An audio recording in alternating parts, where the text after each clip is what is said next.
Į Rundalę pirmą kartą atvykau 2022 metais. Čia mane atvedė, galima sakyti, rožių aromatas. Ne rūmai, kurie yra labai įspūdingi, ne gėlynai ir augalų kolekcijos, o būtent rožių aromatas. Daugybę jų buvau mačiusi internete, kelias jau buvau įsigijusi ir supratau, kad noriu savo sode turėti dar nors kelias, ypač kvapnias rožes. Kaip jas išsirinkti pagal kvapą? Ir tada sužinojau apie Rundalės rūmų rožyną. Atvykus čia, įspūdis nepakartojamas. Daugybė rožių, nurodyti pavadinimai ir grupės. Gali kiekvieną pauostyti. Gali pamatyti krūmo struktūrą, tikrą žiedų spalvą, kaip jie sensta, ar atsparūs karščiui ir lietui, nes gamtinės sąlygos praktiškai tokios pat kaip ir Lietuvoje. Rožių mėgėjui tai tikras rojus. Rožynas suskirstytas į atskiras zonas, kuriuose auga angliškos, istorinės rožės, šiuolaikinės išdėstytos pagal spalvas. Atskiros zonos skirtos individualiems selekcininkams arba šalims. Visas sodas vadinamas prancūzišku sodu. Be rožyno čia dar yra dekoratyvinis parteris. Teminiai žalieji kambariai, basketai. Juose ir gėlynai, ir dekoratyviniai augalai, ir žydintys medžiai, ir svogūninės gėlės. Viskas parinkta taip, kad sodas būtų įdomus visą sezoną. Ir dar didžiuliai rūmai su daugybė salių ir vertingais eksponatais. Tuo metu supratau, kad smalsiam, augalais ir istorija besidominčiam žmogui vienos dienos čia per mažai. Norint viską detaliai apžiūrėti, reikia skubėti. O tai visiškai prieštarauja sodo filosofijai. Supratau, kad čia norėčiau praleisti kelias dienas ir ramiai pasimėgauti visu tuo grožiu. Šiais metais tai ir padariau. Išsinuomavau šalia rūmų esantį senovę alsuojantį viešbutuką ir atvykau 3 dienoms.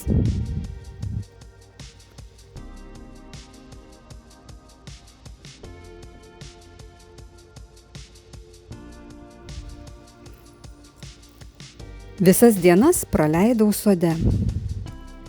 Filmavau, stebėjau, uosčiau, išlandžiojau visus žaliųjų kambarių užkampius. Radau daug įdomių augalų, kurių prabėgomis eidamas nė nepastebėsi. Laiką praleidau nuostabiai. Savo patyrimais dalinsiuosi su jumis dar ilgą laiką. Bus įdomių siužetų. Todėl siūlau likti su mano kanalu. Mano, o gal ir jūsų sodas netobulas.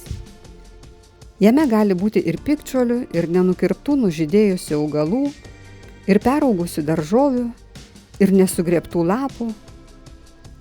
Todėl labai įdomu pamatyti, kaip atrodo tobulas sodas. Čia viskas išpuoselėta, apkirpta, išravėta, laiku pasodinta ir išrauta. Kad užtikrinti tokią tvarką, vien sode kasdien triūsia apie 20 žmonių. Būtent mums, lankytojams, jie kūrė šį grožį.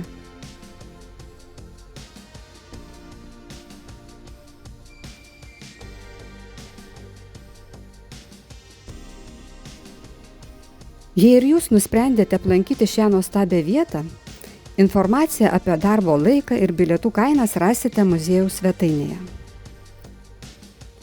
Pasidomėkite, ar tuo metu nevyksta kokie nors renginiai, nes gali tekti papildomai susimokėti. Pirmą mėnesio sekmadienį bilietai į sodą kainuoja 50% mažiau. Galima įsigyti sezoninius bilietus, jei planuojate atvykti kelis kartus per metus. Yra bilietai kaip dovana. Rūmai labai dideli. Labai turtinga ekspozicija. Verta visą tai pamatyti. Jeigu labiau domitės rožėmis, rožynų schemas, rožių sąrašus ir nuotraukas, taip pat rožių augintojų įmonių katalogus galima peržiūrėti Rundalės rūmų pirmojo aukšto studijų kambaryje. Jaunesnis personalas kalba daugiau angliškai. Vyresnis gerai žino rusų kalbą.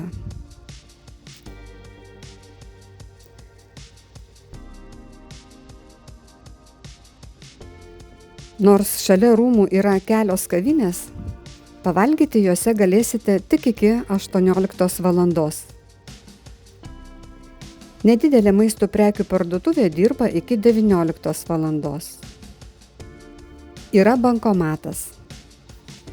Dviejose didelėse nemokamose automobilių stovėjimo aikštelėse be vargo rasite vietą pasistatyti automobilį. Na ir pasakysiu, kiek man kainavo ši viešnagė. Bilietas į prancūzišką sodą sekmadienį 3 eurus.